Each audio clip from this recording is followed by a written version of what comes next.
2. West World. It's your boy Young YC, Young Cal, coming straight at y'all from Projector Space LA, Cali. Just want to give a special shout out to today's sponsor, Roots and Buds, elevating by cultivating.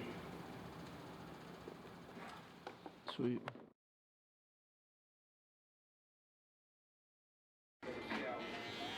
Shut the fuck up. The 4 words you learn when you meet the legendary pop brothers at law known as Marc and Craig. And when it comes down to Marc, since the day I met him, when we started working together, it's been truly my honor to be working with the legend and have his support in anything and everything that I've been involved in, and to be able to work with him on everything he's been doing. And you know, I'm going to continue to keep supporting the cause that he's been doing, and that's just letting the people know those STFU letters whenever them pigs and them people try to get you and pull you over. So legend, thank you for everything, and just know we're going to continue to work together, and I'm always going to be out here, so letting everybody know the message. So whenever you come across the Pop Brothers at Law, make sure you know that script from top to bottom. You already know what it is, 25 words. Salute, STFU, shut the fuck up. I just want to say thank you for your time, because I know this is nothing new to us, but I know your time is valuable. So, much appreciated in a real way. You have my channel gratitude. Anything for you, kiddo. I remember all the good work you done when I was hanging around. I'm happy to give you as much as I can right now. Yes, sir. Yes, sir. And let me just hit this record button and we'll get started. All right. Here we go. We recording? Nope. Okay. Let me just you're being my very first you're being my very first remote interview, legend. So thank you, thank you for your patience. Well, I'm gonna come to the studio. It's harder for me to, get out there, and we just gotta figure it out. We can figure it out. It's interesting because we just shot some stuff at a studio in Burbank. Yes, sir. And we're working with the production company in Burbank. So, I think there'll be some good time where it'll work, and I'll be able to get there in studio. Absolutely, sir. Well, we'll quarterback that, as soon as possible. We're this is our new studio where I'm developing, our whole new platform over here, where I'm, able to utilize, the space that we have here to put my series out. And this is just an opportunity for me to be an owner of something. So everything that I utilize and learn from you, I'm gonna be applying here. So yeah, here we go, sir. 3, 2, 1. Blessings, world. It's your boy Young Cal here with another very special edition of CALi, and right now I am honored with a true icon in LA, one half of the most iconic judicial system lawyer team in Southern California, Mr. Marc Wasserman. How you doing, sir? Hey, I'm doing fantastic, Cal. Good to be here. Thanks for having me. This is nothing new for us, sir, but yeah, first out of the gate, like I said, I just wanted to thank you for your time. I know it's valuable, And, just to get started, you and your brother, you gentlemen have definitely turned yourselves into, some of the most iconic people in the cannabis culture and in just California's judicial system in general. And after going viral on the internet, with the shut the fuck up, clips and everything, it was just a testament to something that we all need, that we all needed to hear, especially those of us in the culture. But before we get into that, can we get into the origins of your gentlemen's careers and what motivated y'all to get into law to begin with? Well, so, if my brother were here, he'd tell you that he became a lawyer because he couldn't do math or science. Right. And he couldn't sing or dance. So that's why he went into law. And, he became an attorney 10 years before me. Right. He's my older brother. He's 6 years my senior. He became an attorney 10 years before I did. I became an attorney. I couldn't do math or science, but I could sing and dance. So, right. I had an acting career that was going on. And a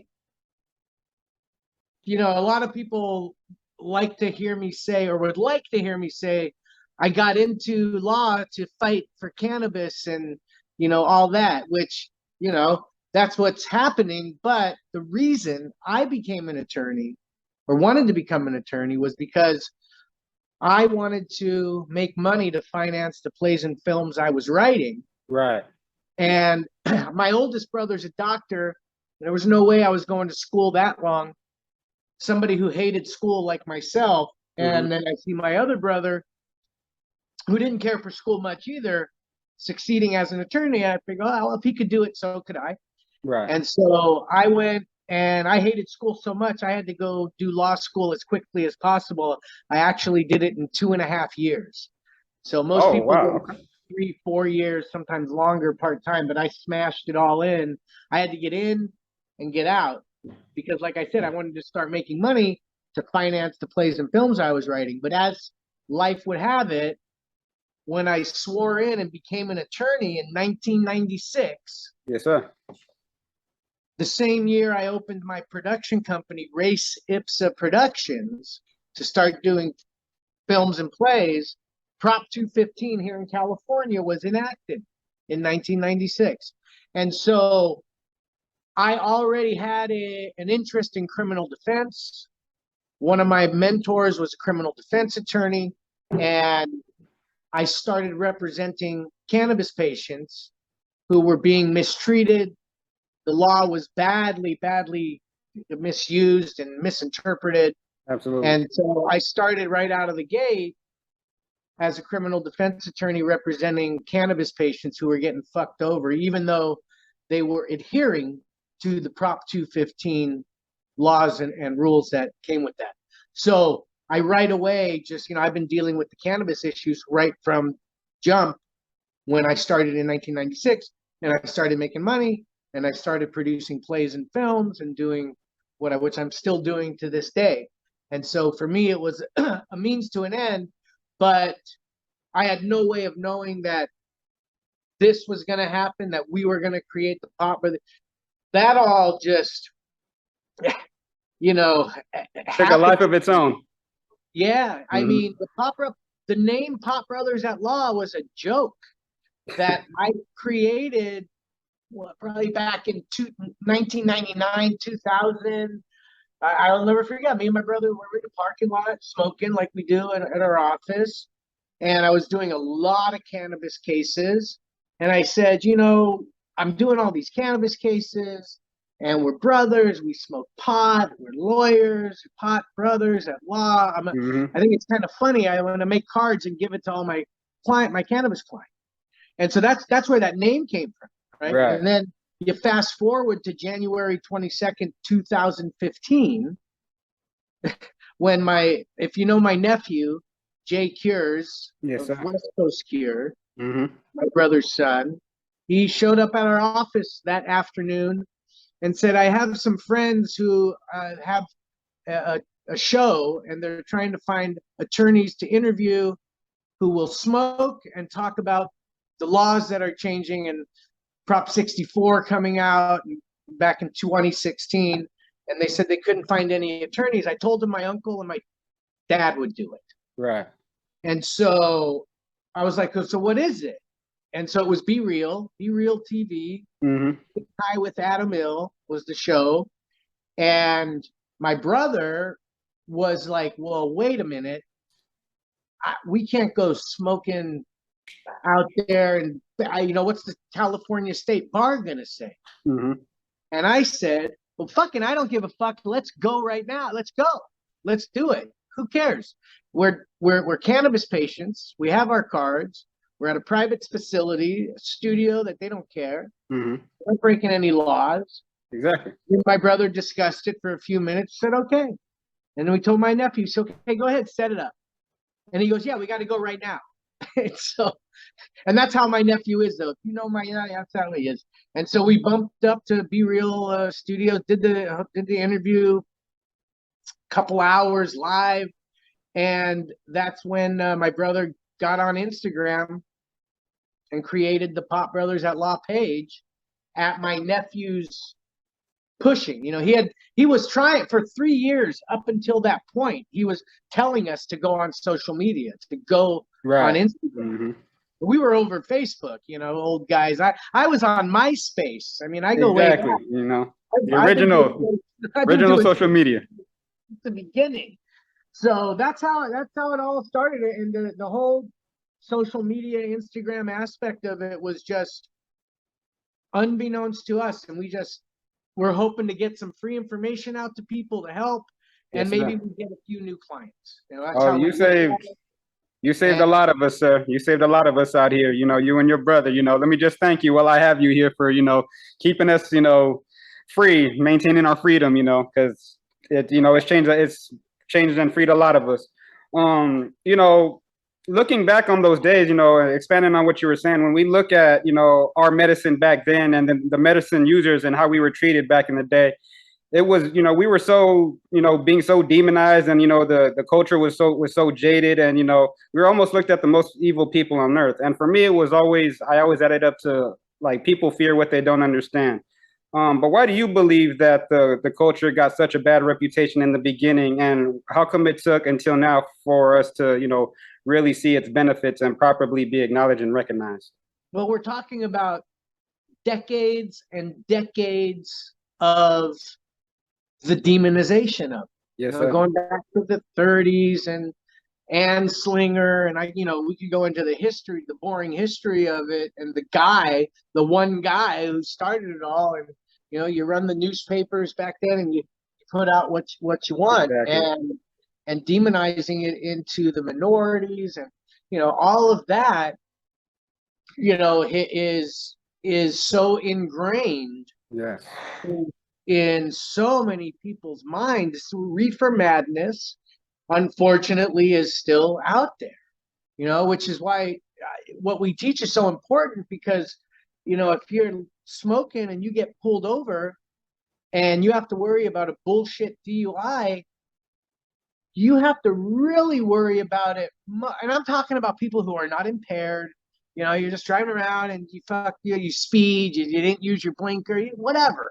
Mm-hmm. And then they turn it into the whole fucking, oh, you had some pot in your system. Mm-hmm. And the danger of saying I smoked 5 hours ago, 8 hours ago, is somebody in a jury hearing it, Yeah. going, oh, fuck, you're hot. You shouldn't drive for a whole day if you smoked. Mm-hmm. Jeez. And that's the effect of the decades of the pushing of reefer madness, and the people who are in power are not listening to the constituents. We already know 70, 80, I think the poll is up to 80% of the fucking US population want cannabis, at least medicinal, which I hate there is no distinction. It is all medicinal. Absolutely.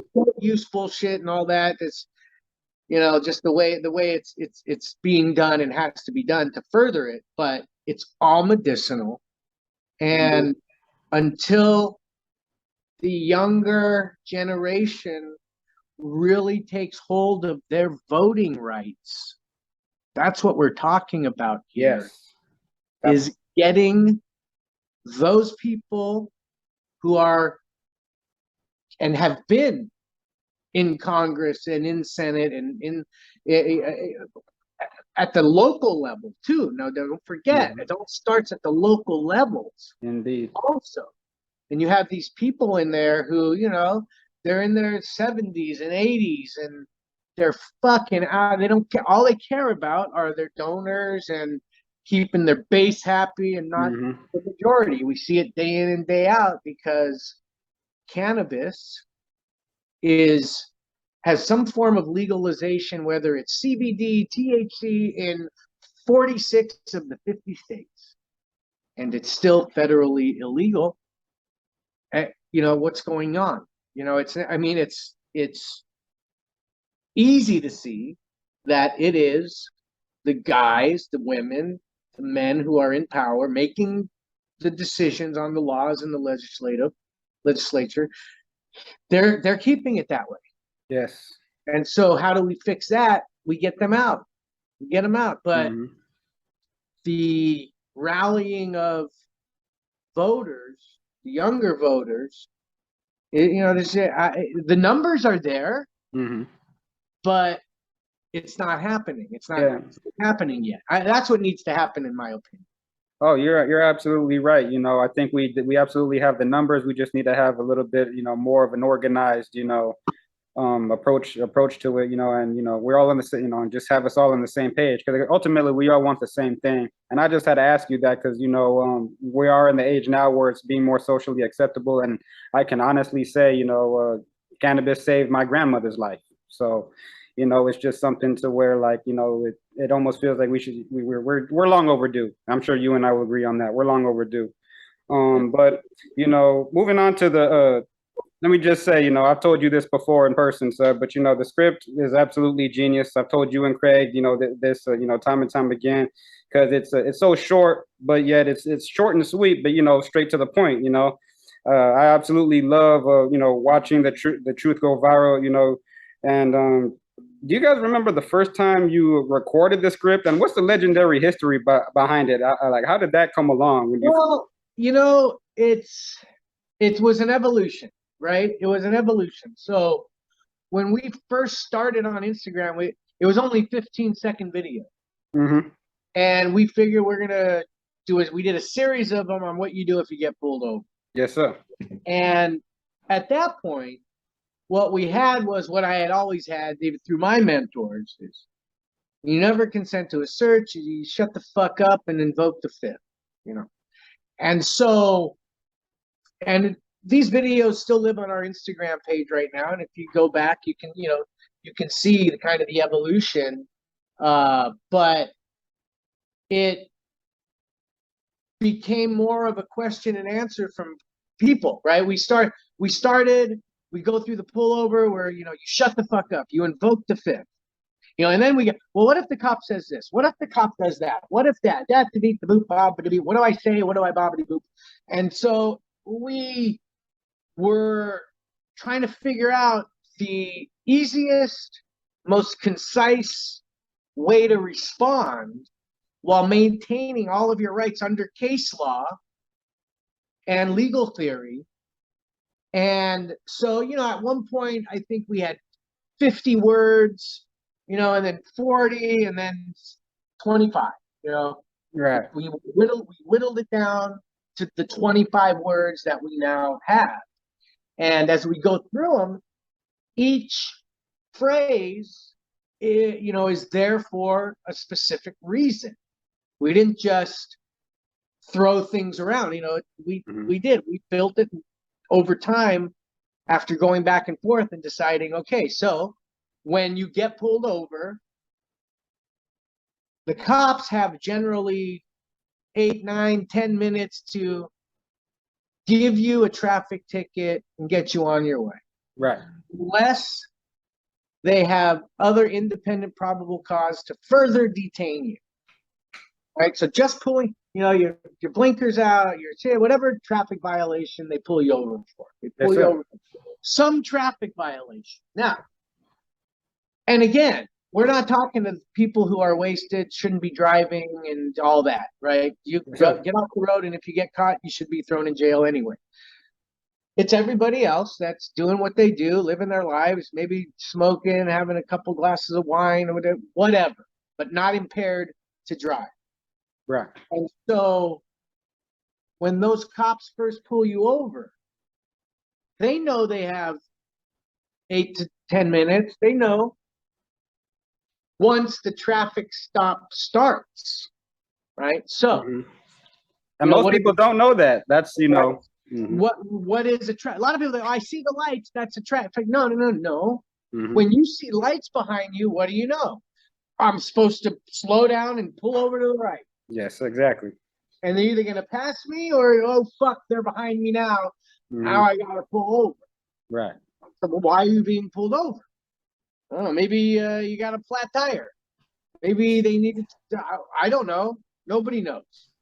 The cop knows, but he ain't telling you. What he knows is he's going to get out of his car and start walking forward and start looking everywhere in your car. And the smart ones will be, oh, hey, how's your day today? Hope you're good. As they're just casual conversation. Right. There's really no traffic stop yet. You're just obeying the rules of the road. That's why the moment the cop comes up to you, you say, why did you pull me over? No matter what he says. And the chances are he's going to say, Do you know why I pulled you over? Mm-hmm. Because they want you to start admitting things. Start Exactly. talking. Or, when they say, how's your day? Whatever, they want to start talking. Reeling you in. Mm-hmm. They want to get you comfortable just talking. Mm-hmm. As much Then information out of you as possible. Mm-hmm. casual conversation. So why did you pull me over? Starts that traffic stop. And now the cop is going to do one of a number of things, depending on what kind of cop you have. Now, first of all, they're going to be looking everywhere to see if there's anything in plain view that says, "Oh, what's that? Mm-hmm. Get the fuck out! I'm looking through everywhere." Yes, sir. So don't have anything in your car. Have everything in the trunk. And he's going to say, you were speeding.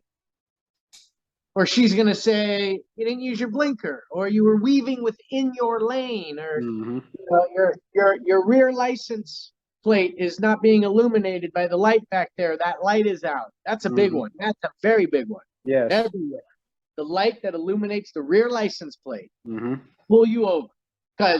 And I have video of cops saying this, we are looking for a reason to pull you over, and we're looking for a way to get in your car. And you talking is the easiest way for them to get in there. So once they start and tell you, this is why I pulled you over. Now, where are you going? Where are you coming from? What's that smell? Why are your eyes red? Why are you nervous? Why are you sweating? Why are you in my neighborhood? Blah, blah. I mean, They're fishing. Yeah. Any question they ask, your response is, I'm not discussing my day, officer. Mm-hmm. And that, after a lot of back and forth between me and my brother, in terms of what do you say universally to any question that's just polite. See, and then here's the thing: a cop will then say, "What's your attitude? You can't answer you can't cooperate with me." Mm-hmm. And so here's what I want you to understand: answering questions is not cooperation. That's what they think. Mm-hmm. Saw the lights, you pulled over, you cooperated. You gave your license, your registration, your insurance, you cooperated. Absolutely. They want you out of the car, you get out, you cooperated. They want you to answer questions. Now you're using your rights. You don't have to. And they get mad at that and want to say what are you playing games? Because they think your rights are a game. No, your rights aren't a game. And by allowing a cop to agitate you to the point of conversing further than these 25 words will only serve to escalate matters. And I just feel there's so many videos out there where you see that people arguing with the cop, and they're right. We see them more and more, and they're right. They're absolutely fucking right. But they're doing all this for exactly an hour or whatever it is with the cops. Mm-hmm. And I always just think, what if you just said our 25 words and nothing else? I'm not discussing my day, sir. The cop has a choice. I'm gonna just I'm taking you and I'm arresting you on whatever I think I am, and then the attorney's gonna have a much easier time fighting it later, because there's really nothing. You just got pissed, Mr. Officer. Right. Or when you start going at it like that with the cop, things can get twisted. You don't know. You get heated. You don't know what you're saying all the time. You may have said one or two things that, everything else may be great, but one or two little things you said may have fucked it all. Exactly. A defense later. So I'm not discussing my day. Doesn't matter what it ends. Anything. And then that's where you find out which cop you have. You get a good cop, constitutional cop. Right. Respects your rights. He's going to know, she's going to know, this person knows their rights. I don't see anything in the car, nothing that's going. Get out of here. Here's your warning. Here's your ticket. The next 10 people I stop are going to jabber, and talk their way into everything I need. My job will be easy. So be on your way. And when you get pulled over, your goal should be just to get a traffic ticket or a warning. At the worst, yeah. And that's it. And so after you're not discussing your day, you get that cop that hates that you know your rights and you're gonna Exactly. tell me what to do, blah blah blah blah blah. The Am typical, I yeah. being detained or am I free to go?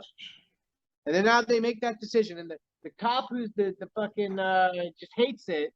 He's gonna detain you. He's gonna want you out of the car. He's gonna rough you up. He's gonna try to scare you. He's gonna say, and the moment they say you're detained, that's when you have to say, "I invoke the Fifth." Supreme Court says so. Yes. I invoke the Fifth. You have to expressly, explicitly state it, because your Exactly. silence can be used against you. Mm-hmm. And they tell you that in the stupid Miranda. Forget Miranda. You don't need. Yeah. Do you know those fucking rights that people hear on TV all the time give them a false sense of security? Because we hear it all the time. I was arrested and they didn't read me my rights. Well, guess what? They don't have to. Mm-hmm. They only have to when there's a custodial interrogation, when you're in custody and they want to talk to you. They have to say, you have the right to remain silent, anything, da, da, da, da. When they walk up on your car, it's an investigatory stop. They're just talking to you. They can ask whatever they want. You have the right to say absolutely nothing. Mm-hmm. The Miranda rights, as they're called, the Fifth Amendment, is just simply your right to shut the fuck up. Mm-hmm. And that's what we're trying to let people, really learn now. Forget Miranda, forget all that. You don't need a cop to read it to you like you're in kindergarten. You have the right to remain silent, little boy. You know what? You know what I mean? You're not 5 years old. You live and breathe with it. You go to sleep with it. Mm-hmm. You wake up with it. When they pull you over, you have the right to remain silent, and you should always use it. And you invoke the Fifth, and then the easiest and most famous part, and the part we actually have a trademark for: shut the fuck up. Yes. Yes. The cherry on top. So that's the script, and that it's a simple 25 words, and the more we encourage everybody to share it with your friends, your family, your relatives, your cousin, your aunts, your uncles, your neighbors, everybody, because someone is going to go have 2 glasses of wine tonight, get pulled over, and be like, well, I just had 2 glasses of wine. And then they dig a hole and bury themselves. Mm-hmm. Yes. You give them the rope. They will kick away the chair. But with this message, you have successfully, sent it around to to all of us around the world. It's been a viral sensation for years now, and it's still going around. And you guys have filmed it with with several different individuals in all sorts of places as well. A couple of my favorite have been the Michael Rappaport one, which was so fitting for him. The Lauren Noriega, my other favorite attorney, Redman, of course, and you guys even did it on stage at the Kush Stop. Do you guys have a personal, or do you have a personal favorite yourself that you've recorded? I mean, the ones you mentioned all are great. I love Lauren. They're all great. Snoop Dogg was great. Killer Mike was great. Matthew McConaughey. Too Short. Ghostface Killer. I could go on. There were so many. Kyle Turley, Marvin Washington, Jesse Ventura. I think we had in there for a minute a while ago. Montel Williams. Fuck. It's been pretty amazing. And the willingness of these guys to do it. Jim Belushi, he was a lot of fun when we did that. That's what I love about it. Not only they're willing to, you can tell they're genuinely having a fun time with it. Well, I'll tell you, guys like Matthew McConaughey, when that happened, we got a call. He was doing Jimmy Kimmel, and we were asking you guys, and it was literally that morning, and they needed us to come up to Jimmy Kimmel Studios a couple hours later to do it with him, and now do it with him and Belushi and all these guys that we've done it with, they're being told what's gonna happen, who me and my brother are. Right. I've noticed with the majority of them, when we first get there and are introduced to them, and I quickly go into, here's our card, these 25 words, man, this is what it's all about. Right. And I have it down. I can do it in 45 seconds, a quick explanation. And the initial response is almost, what the fuck am I doing here? Like looking at their agent or their manager, what the fuck am I doing here with these guys? Who are these guys? To, oh wow. Even McConaughey took his glasses off, his sunglasses off, and was like, this is, and by the end of it, it's like all of them, thank you. You guys are doing important work, and so that part of it has been very gratifying, amazing, and just further helps push the message Absolutely. of what we're trying to do. So yeah. So, I'm sitting here and it's only right that I ask this question because I'm literally here with the dabbing lawyer. Obviously it's your favorite way to smoke. And, after all knowing it, we all know you as exactly that. You have your own personal, IG page, the dabbing lawyer.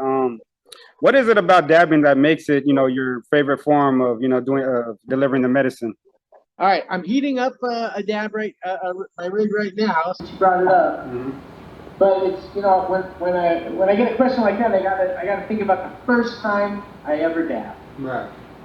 Which, whatever year it was created, whatever that was, and I went to my brother's house, and I saw.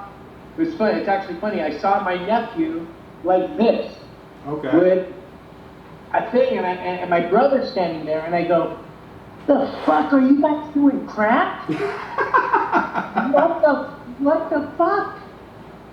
And I was pissed. I was like, we don't. What the fuck? And it was crazy because it looks like a fucking pipe. Almost like a meth pipe, yeah. Yeah, and, like I said, back when this first came, and my nephew goes, "No, This is concentrate. It's called dabbing. This is and he explained it. And he goes, one little dab is like 10 joints or whatever it was. Mm-hmm. And I go, really?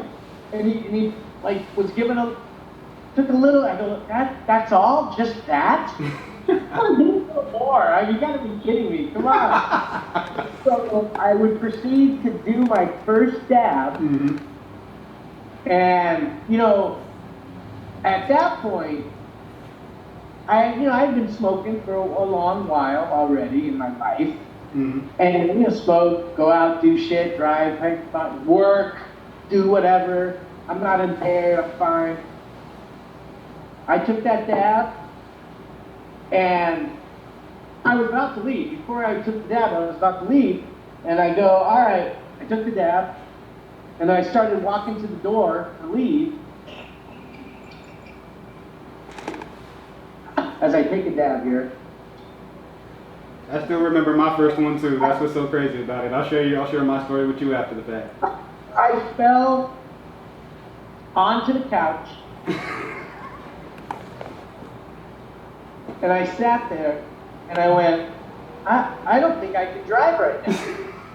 What the fuck? And I think I was there for 2.5 or 3 hours. Mm-hmm. Just like, just sitting there. Mellow, thinking, creating, realizing I was fucking impaired off a little dab. And so that's how I was introduced to dabbing. Yeah, self-reflection is a motherfucker. And medicinal wise for me, with the number of joints I would smoke and how much I would consume, the dab was perfect for me. And it took me about a week or two to really build up the tolerance to where now, whatever, it is what it is. I try down as much as I can later at night to help me. So now I'm into edibles at night too to help me sleep. Yes, sir. But dabbing throughout the day, and I like the terpene flavors of the different dabs that I get to taste, and that for me helped me concentrate on things, helped me get through the day. That's all. Yeah, for me, when I first took my first dab, it was offered to me by a good friend of mine, and when she asked me, it was a simple conversation. You want to smoke? Of course, let's go. We go into her car, and then she reaches into her back seat when going for what I think is just some weed and maybe something to roll up in. she proceeds to pull out a rig and starts putting it together, and I'm like, the same thing you. I was like, what are you doing? It looks like she's putting together a semi-automatic weapon. It's right in front of me. I'm like, what the fuck? You know, and then I took my first dab, and like, oh my gosh, I think I still left a piece of my lung in that car. Yeah, but it's a great thing. I love it. I love the dabs. So one of my favorite stories of ours is when our time in Vegas, you know, when we were there, I believe for G4 Live, and you did what Exhibit considered the unthinkable with the napalm grenade. Would you be so kind as to share that story with us and everybody else? So I'm sure you have video footage of it too. Yeah, we did a video. Let's see. It was. I think it was MJ BizCon. And you're right, MJ BizCon, sir. It was MJ BizCon. And well, first of all, actually, with Exhibit, it goes back a little bit. Before that MJ BizCon, we did the grand opening of Planet 13. Yes, sir. We did. And Exhibit rolled through, and the conversation about his napalm came up, and I was like, yeah, I could smoke that thing, and I could smoke that thing. And so that was that. And then we were at MJ Biz, and he came walking by, and we pulled him on the show, and he had one with him, and I said, I have a penthouse. Yes, sir. And I'm gonna do that. I could do this. I could fire it up, and I'll smoke the whole thing. And what was it, in an hour, or whether there was a time frame? I forget. Whatever it was. Yeah. And he said, "No, you can't." And that's on the video. He says, "You can't do it." Said it. You can't do it. And we had the nice party at this nice range, and I did it from beginning to end. And I smoked it all out, and then did a big fat dab right after the fact. to boot. So you're gonna have to bring it a little more. And the funny thing too is, over the years I get a lot. Here, smoke this, eat this. It's gonna knock you out. It's gonna lay you out, man. And I truly wish that I had one product that I could take a hit of, or eat, or dab, and then go to sleep. And then be good, yeah. I can't. I have to take this and that. I'm consuming almost 3,500 to 5,000 milligrams if I want to sleep. So people say that all the time. And just everybody knows, that's literal. He knows. A lot of people say that, but trust me, he's estimated it to the T. Yeah, right now someone's going, no way, you can't. But you've been there. I do, yes, sir. That's why I had to let it be known. You are not lying. But I still get up in the morning and do my show. Yeah, one of the things that I love about you guys is that you guys have become an iconic and viral just off of spreading, the valuable message that everybody, needs to hear, in order to, just make sure that their rights are being respected, out here whenever they maneuver, and, everyone out here, if you're from Southern California, they know who the Pop Brothers at Law are, especially if you're in Southern California, but around the world, and you guys have, branched off not only to, just, only become being involved in the judicial system as lawyers, but also, have time to even, post content daily. You guys are, constantly, putting out footage and, just videos that we've all known to grow and love. But, with all of that, going on, you're still always involved in more. You even got time to give me right here. But what may I ask, in the near future, what's next for you and Greg? Well, I'm not supposed to talk about it, but oh, okay. You don't have to show your hand. No, I'll tell you. Yes, sir. We just finished shooting a sizzle reel. We've got some interest in a reality show. It's been in the mix, in the works for a while. The pandemic certainly didn't help anything, but that might be coming out sooner than later. We've got the resurrection of the Pop Brothers at Law 420 limo tour. Yeah.